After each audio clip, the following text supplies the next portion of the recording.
Nicola Sturgeon's bid to leave the United Kingdom and rejoin the European Union has been labelled cynical by a Scottish Conservative councillor. Tony Miklinski told Express that the SNP leader needs to accept Boris Johnson's Brexit deal and focus on navigating Scotland through the coronavirus pandemic instead of repeatedly calling for another referendum on Scottish independence.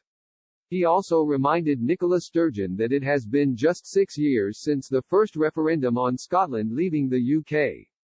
Mr. Miklinski said, on specific Brexit Scottish issues like fishing, we again see hypocrisy from the SNP, who criticise the deal that Boris has negotiated with the EU.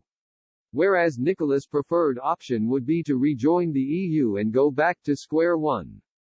It is absolutely cynical. No objective observer can possibly respect what she does.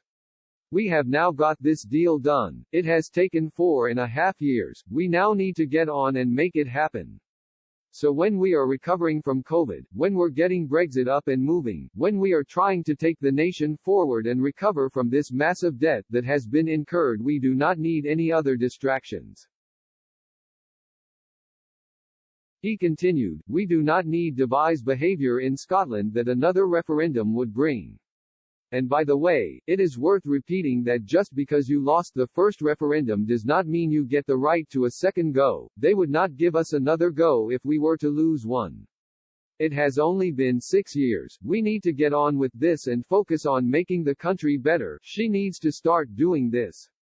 During the same interview, Mr. Miklinski urged Boris Johnson and the Conservative government to begin spelling out the economic turmoil Scotland will face if the nation becomes independent from the rest of the United Kingdom. The Scottish Tory said, we have got to start spelling out to the Scottish nation what the real impact of independence will be. We have got to stop playing nicely.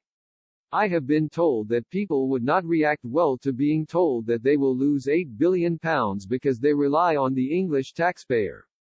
Well, that is fine. There is a reality here, which is Scotland enjoys a standard of public services because of the subsidy from the UK government. Without it, we will go through a very sustained and painful austerity program that nobody should be even thinking about.